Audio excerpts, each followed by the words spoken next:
Once upon a time, in a bustling Lagos city filled with beautiful houses and endless streams of cars, there lived a lady named Lily.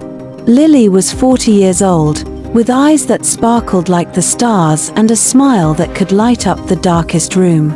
She was a working-class lady, always dressed in smart suits and shiny shoes, and she carried her briefcase like a shield. Lily had climbed the ladder of success in her company, where she worked as a project manager. She was known for her sharp mind and kind heart. But when the office lights dimmed and the streets emptied, Lily would return to her quiet home, where the only sounds were the ticking of the clock and the distant hum of the city. Despite her accomplishments, Lily had never been married, nor did she have any children. It wasn't that she didn't desire love or family, it was just that life had swept her along a different path. Her friends often asked, "When will you settle down, Lily?" But she would just smile and change the subject. One sunny Saturday, Lily decided to visit the local market.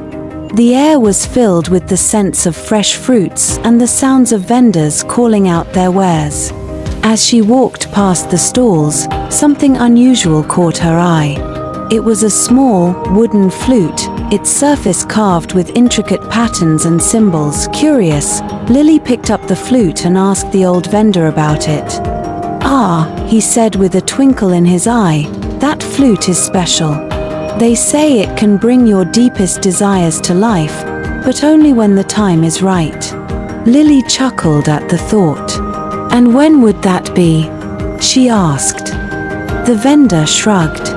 "When the heart is ready and the stars align." Lily bought the flute, thinking it would be a lovely decoration for her home. Little did she know that this simple purchase would change her life in ways she could never imagine. Lily placed the flute on her mantelpiece, a charming addition to her cozy living room. Days turned into weeks, and the flute remained untouched, a silent observer of Lily's busy life. But every now and then, Lily would glance at it and remember the vendor's mysterious words. One evening, after a particularly long day at work, Lily felt a strange pull towards the flute. The city was cloaked in the soft glow of twilight, and the stars were just beginning to twinkle in the sky. She hesitated for a moment, then reached out and took the flute in her hands. As she held it, a warm sensation spread through her fingers, and without knowing why, she brought the flute to her lips and played a single, clear note. It hung in the air, a sound so pure and enchanting that Lily felt a shiver run down her spine. Suddenly, the room filled with a soft, golden light, and the air seemed to shimmer. Lily watched in awe as the patterns on the flute glowed brightly, and a gentle voice whispered in her ear, "When the heart is ready and the stars align." The light faded as quickly as it had appeared, and Lily was left standing in the dim room, the echo of the note still lingering. She felt a sense of peace she hadn't known in years, and a small smile crept onto her face. In the days that followed, Lily noticed small changes in her life. She would find herself humming a tune while working, or taking a moment to enjoy the sunset from her office window.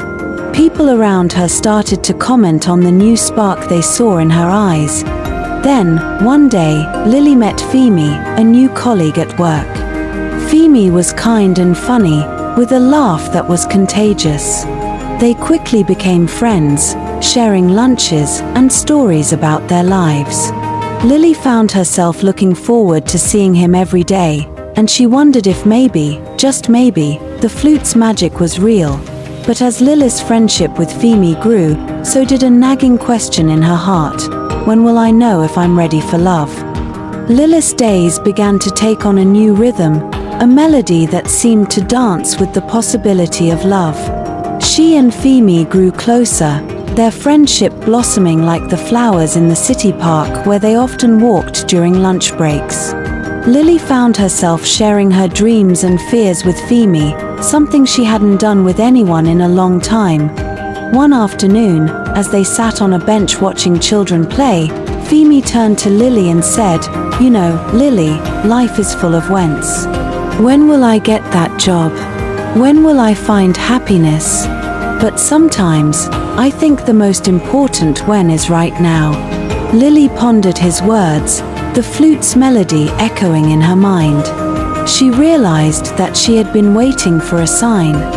A perfect moment, but perhaps it was already here, unfolding before her eyes. As the weeks passed, the city was abuzz with the approach of the annual festival, a time when the streets would be draped in vibrant colors and the air filled with music and laughter. Lily and Femi decided to go together, and as they walked through the festival, Lily felt a joy she hadn't known in years. They watched performers dance to the beat of drums, tasted foods from different stalls, and laughed like children as they tried their hand at various games. And as the night drew in, they found themselves standing before a stage where a local band was playing. The music swelled, a beautiful, uplifting tune that seemed to speak directly to Lily's soul. She looked at Femi, and in that moment, she knew. She didn't need to ask when anymore because the answer was clear in his warm gaze. Just then, the band invited anyone who wished to come up and play an instrument. Femi nudged Lily. "Go on, play your flute. Share its magic with everyone." With a deep breath, Lily stepped onto the stage, the wooden flute in her hands. She played a song, her song, a melody of hope, love, and new beginnings. The crowd was mesmerized, and as the last note faded, they erupted into cheers. Lily looked out at the sea of smiling faces, then back at Femi, who was clapping the loudest. In that moment, she realized that the flute hadn't brought magic into her life, it had simply revealed the magic that was always there.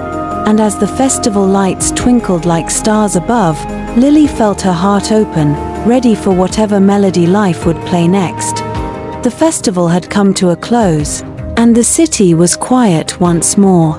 Lily and Femi walked home under the starlit sky, their hearts full of the night's joy.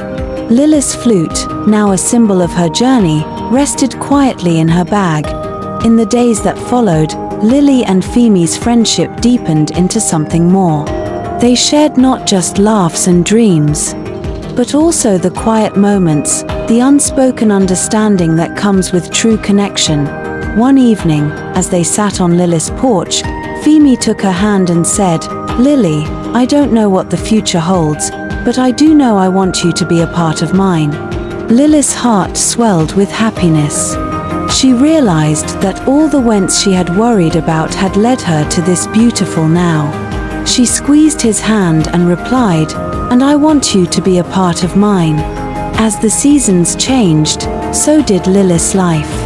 She and Femi married in a small, joyful ceremony surrounded by friends and family.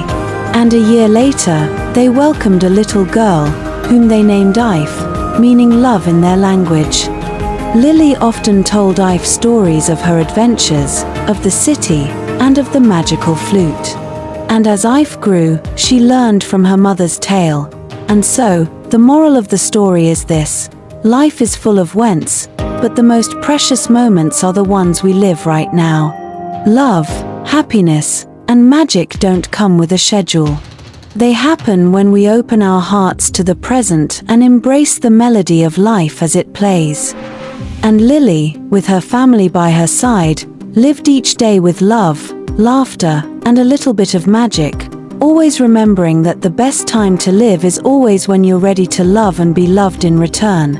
The end.